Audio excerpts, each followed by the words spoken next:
We Seva members are all poor informal sector workers.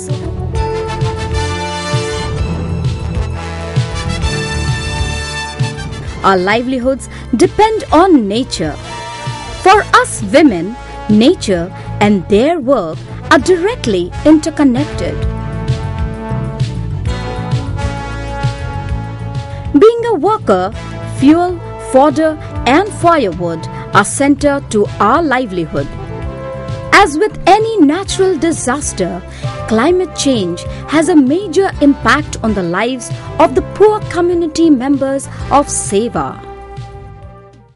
અમારી સમસ્યા એ છે કે જે ખેડૂત બહેનો છે અમે પહેલા ખેતરમાં કામે જઈએ ત્યારે લાકડા વીણીને જાતે લઈને આવતા હતા. અત્યારની પરિસ્થિતિ એવી છે કે ખેતરમાં કામ કરવા માટે જાય તો એમને લાકડા ના મળી શકે કારણ કે બધી વાડો અને બધું કાપી નાખેલું હોય, કોઈ લાકડા લેવા પણ ના દે. એટલે અત્યારે અમારે 5 કિલોમીટર દૂર લાકડા વીણવા જવું પડે અને એ લાકડા વીણવા જઈએ તો અમારો સમય વધારે બગડે. દાખલા તરીકે અમે ખેતરમાં કામે જતા હોય તો 30 રૂપિયા અમારી મજૂરી હોય તો અમે લાકડા વીણવા જઈએ તો અમારી વેરામાં 30 રૂપિયાની મજૂરી એ થઈ જાય. પણ અત્યારે અમને લાકડા ના મળે, એ લાકડા બહુ મોંઘા હોય છે, લેવા જાય એટલે 80-90 રૂપિયા થઈ જાય. એટલે બહેનોને 2 દિવસ બિચારા મજૂરી કરે ત્યારે અમને માંડ એમને 60 રૂપિયા મળતા હોય. તો આવું અઠવાડિયામાં તો 2 દિવસ તો બહેનોને તકલીફ પડે એટલે એમની રોજગારી પર અસર પડે છે. હું ભરતની કામદાર બેન છું, ભરત કામ કરું છું, બીજી બેન આગળ કરાવું છું. પણ જ્યારે લાઇટ ગામડામાં લાઇટની બહુ મુશ્કેલી આવે છે. લાઇટ જાતી રહે તો 15 દાડા સુધી જાતી રહે તો 15 દિનની મજૂરી તો 1500 રૂપિયા થાય તો 1500 રૂપિયાની નુકસાની આવે એ અમારા ગરીબ બેન ના પાલવે. તો વીજળી હોય ને એનાથી ઓલું સોલર બત્તી તો એનાથી અમે ઓર્ડર પૂરો પાડી શકીએ અને ઓર્ડર પાર પાડી શકીએ. કેમ કે કારણ ઓર્ડર તો તાત્કાલિક હોય તો અમારી રોજગારી તો એમાં જ ઊભી કરવાની હોય કે ઓર્ડર હોય ત્યારે તમારે પૂરેપૂરી મજૂરી મળે, નકા તો ઠીક અમે કરી દે, થોડું કામ હોય ન હોય, પણ ઓર્ડર હોય ત્યારે તમારે તાત્કાલિક કરવાનું હોય. તો ઓર્ડર પૂરો પડે નહીં તો અમારે કેન્સલ થાય તો બધી બેનાની રોજગારી એમાં અટવાઈ જાય. તો લાઇટ વગર તો અમે કશું ના જ કરી શકીએ.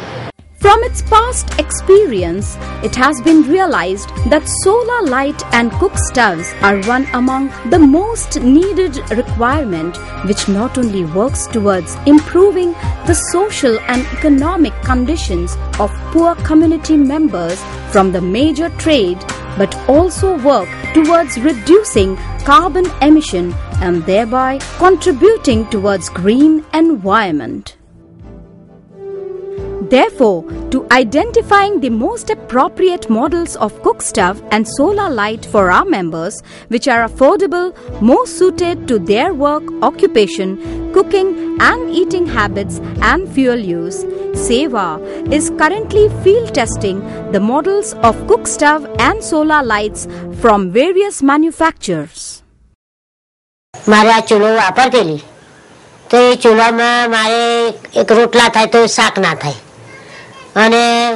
ખેતરનો ટાઈમ હચવાતો નહોતો. ખેતરમાં એક વેળા કામ જાય સવારે અને એક વેળા તો જાય ને એટલે મારે 25 રૂપિયા ઓછા આવક થાય અને ઘરને તૂટ પડે. પછી બીજું કે આ ચૂલો જ્યારથી મેં લીધો અને આ ચૂલા ઉપર હું ખાવા તો મારે એક પાસ રોટલા થાય ને એક પાસ શાક થાય એટલે મારે ખેતરનો ટાઈમ સચવાઈ જાય. અથવા મારી મિટિંગમાં અમારા નર્સરીમાં કંઈક રૂપ ભરવાયું હોય કે અમારો શિફ્ટ કરવા હોય કે ગમે તે નર્સરીમાં કોથળે ફેરવવાની હોય તો હું ટાઈમસર જઈને અને રૂપ ભરાઈ શકું છું. આની કિંમત 1000 થી 1200 સુધીની કિંમત છે. તો આ બધી ચાચીન તો આખો દી થાય પણ રાતે પછી ઓછું ચાચીન થઈ જાય તો હાથથી આ ચાચીન કરવું તો હાથથી તો આખો દી રાતે કામ કરીએ કે ચાચીન કરીએ તો અમારે આ. અને બીજું આ કે આને ચાચીન લાઇટ ના હોય કે તડકો ના હોય તો આને નામ ચેટલું ચા સુધી અમે કરીએ તો અમારે ચાચીન ફૂલ જોઈને એવી બધી જોઈએ. અને ઓલો વધારે વાર ચાચીન હોય ને 8 થી કે 9 કલાક તો અમારે બેનાન કામે થાય અને ઓછી ચિંતા થાય કે બત્તી બંધ નહીં થઈ જાય. અને આરે નહીં 2 કલાક થાય એટલે બત્તી બંધ થઈ જાય એટલે અમારે મેઠા કામદાર બેનાન કંઈ કામે ના થાય કે કાંઈ નહીં. Giving the best to our members, Seva, under its Green Livelihood campaign, has launched an initiative of providing the rural poor women in India with access to alternative green technology to address these issues.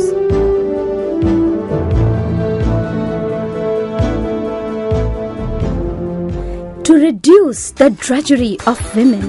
to reduce the carbon footprints, to increase their income, earning capacity, access to education of their children and better health. Currently, around 15,000 members of SEWA are using efficient solar lights and 600 are using smokeless clean cook stoves in various districts. This includes not only the usage of the alternative sources, but the members are also involved in assembling, maintenance, repairs and marketing.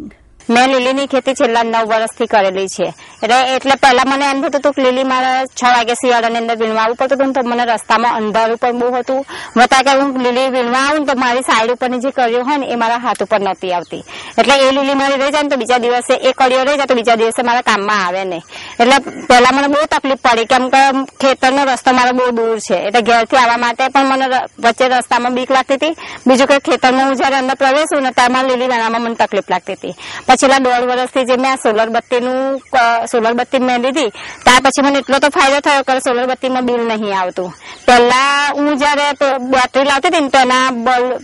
Power હોય ને એ ઉતરી જાય એટલે ઘડી ઘડી ઉતરી જાય કેમ કે મારા સવારમાં વહેલા વીણવાની હોય ને એટલે વધારે મારા બેટરીનો વપરાશ થતો હતો તો એમાં પાવર જેવા જોઈએ એવા ચાલતા નહોતા અત્યારે જે આ સોલર બત્તીનો 1.5 વર્ષથી ઉપયોગ કરું છું તો એમાં શું કહું એને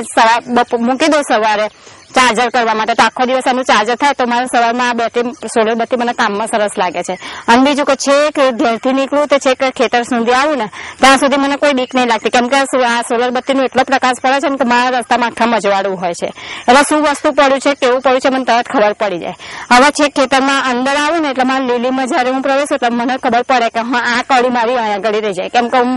એનું પ્રકાશ જ એવું પડે છે કે મારી જ્યાં કળી હોય ને ત્યાં મને ચોખ્ખી દેખાઈ આવે એટલે જે સાઈડ ઉપરની કળીઓ મારી રહી જાય ને એ કડીઓ ઓવર રહેતી નહીં બીજું કે જે મારા સવારે વહેલી ઉઠીને આવતી હતી ને તો અંધારાને લીધે હું વહેલી આવી નહીં શકતી એટલે મારું મોડું થતું તો તમારું પાર્સલ 1 કલાક મોડું પડતું હતું પણ જો આ સોલર બત્તીનો ઉપયોગ કરું છું તો છેલ્લા મારા જે સમયે 9 વાગે મારું પાર્સલ પહોંચાડવાનું હોય તો 9 વાગે મારું પાર્સલ ત્યાં આગળ પહોંચી જાય છે એટલે પહેલા જયારે હું સોલર બત્તીનો ઉપયોગ નથી કરતી જયારે બેટરીનો કરતી હતી ને ત્યારે શું થતું હતું કે પૂરતું અજવાળું એનું ફેંકાતું નતું પાવરમાં તકલીફ પડતી હતી તો જે મારી કડીઓ સાઈડ ઉપર રહી જતી હતી ને તો એ એક ચાસની અંદર મારા 70 થી 80 જેવી કડીઓ રહી જતી હતી તો એવા મારા 37 ચાસમાંથી મારા 80 જોડીની ખોટ આવતી હતી તો મારા 100 થી 150 રૂપિયાની ખોટ કાયમ માટે થતી હતી એ ચૂલા વાપરવાથી બહેનોનો સમય પણ બચે છે એમની જે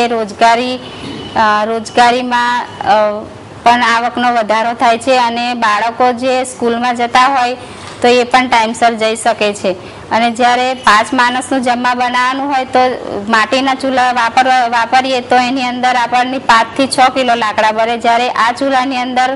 તો 2 થી 3 કિલો જેટલા લાકડા બળે છે અને એનો જે ધુમાડો છે આખા ઘરમાં પ્રદૂષણ થતું હોય છે એ પણ નથી થતો અને ધુમાડાના કારણે બહેનોને આરોગ્ય પર બહુ બધી અસરો થાય છે એ પણ ના થઈ શકે આ ચૂલો વાપરવાથી